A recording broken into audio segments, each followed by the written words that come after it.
A warm welcome to the Leboni Centre Snapshot presentation, which will focus on the literacy component of our pipeline program for parents and children between the ages of 0 to 9 years old.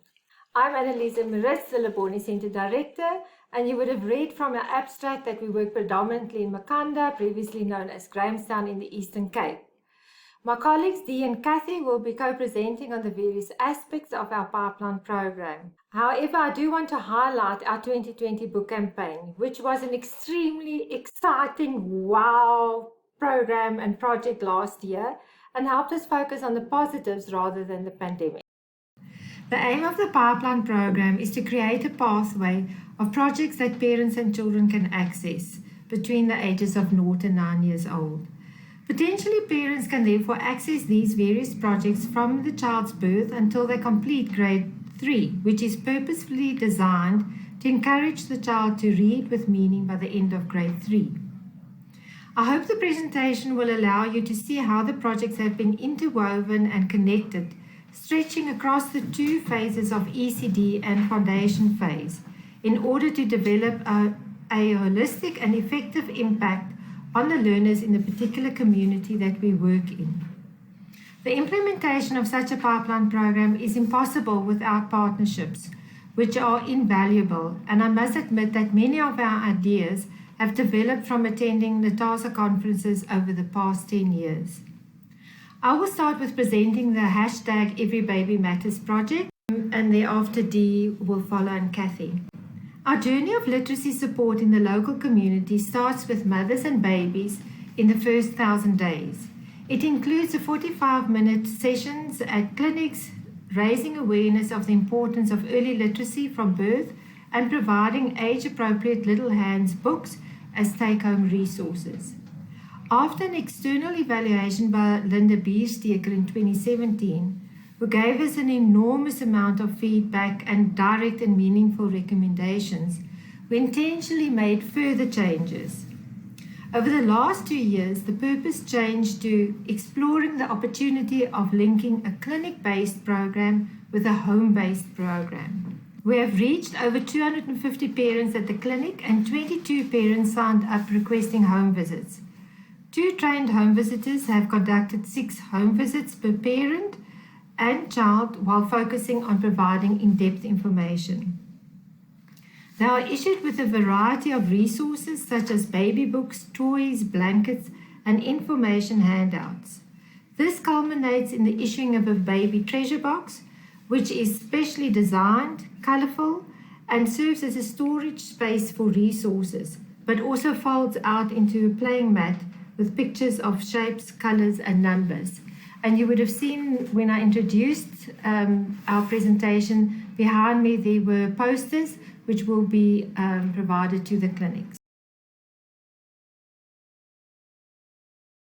Hi, I'm Dee Koopman, the ECD Program Manager. I'm responsible for the preschool and projects such as the multilingual storytellers and book sharing.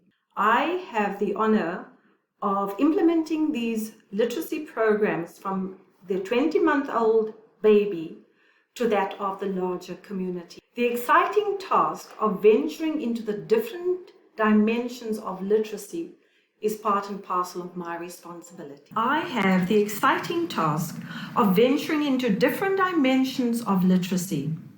Starting off with the preschool project, we utilized the skills of volunteers to run a drama and movement session with the little ones, allowing them to use their bodies to express, move, and speak like animals. This is then extended to the child retelling a story through drawing pictures, the very elementary form of literacy. Practitioners then support the child's version of what is displayed in their stories with notes in either isiXhosa, English, and Afrikaans.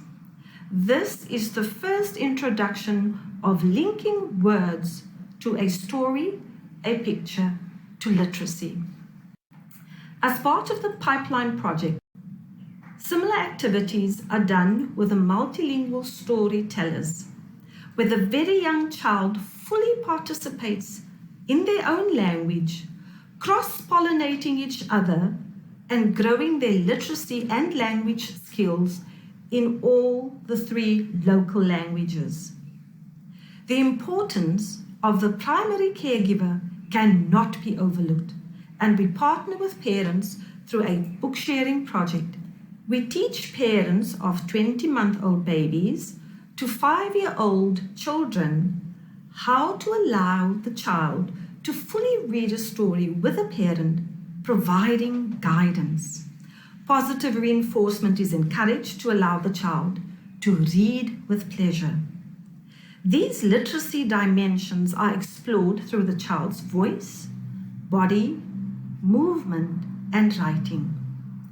All these interventions within the Pipeline project allows for the cementing of literacy skills in the crucial years of the child's development, which should lead to a very literate Makanda. Hi everybody, I'm Cathy Gush and I'll be speaking briefly about the next part of the Leboni Centre's pipeline of literacy support, which are the initiatives focusing largely on children in the foundation phase. I heard from my colleague Dee about some of the programs that we do in the early childhood development sector for literacy support, and now let's have a look at some of the initiatives that we do extending the pipeline up into the foundation phase.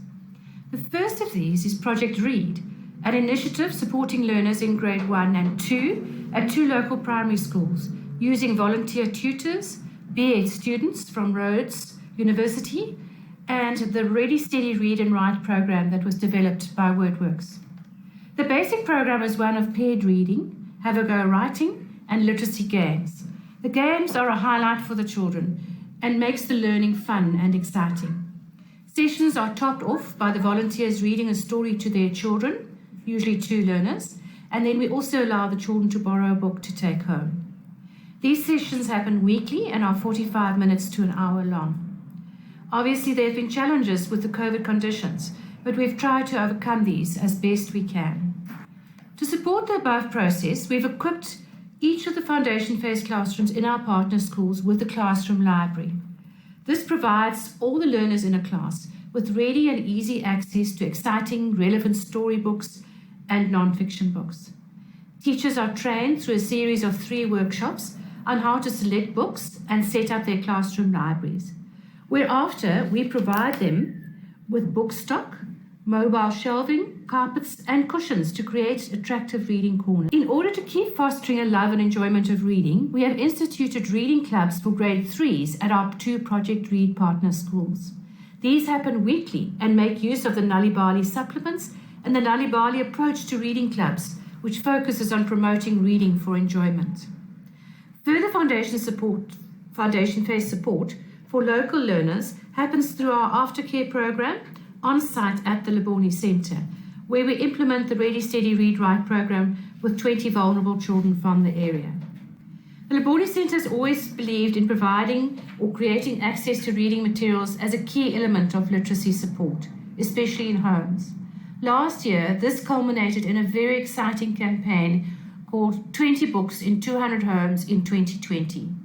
We were able to distribute 4,000 books over the period of a year to all the homes in 3 areas in close proximity to the centre. This was inspired by the research we heard about through a book dash presentation at a previous Latasa conference, which indicates that 20 books in a home is a kind of tipping point in literacy development.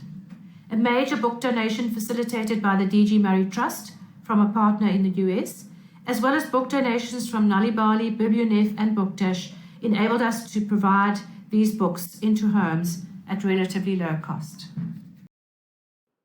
Thank you everyone for listening to our presentation, and I sincerely hope that you enjoyed it. It really was a total snapshot of our pipeline program. Of course, there's so much more detail involved, and we really do believe that our pipeline projects will make a difference to the children in our community.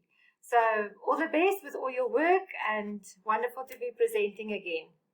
If you've got any questions, please send us an email. We would love to hear from you. We miss the face-to-face conversations and conferences we've had, but I'm sure hopefully in the near future we'll be able to physically connect again.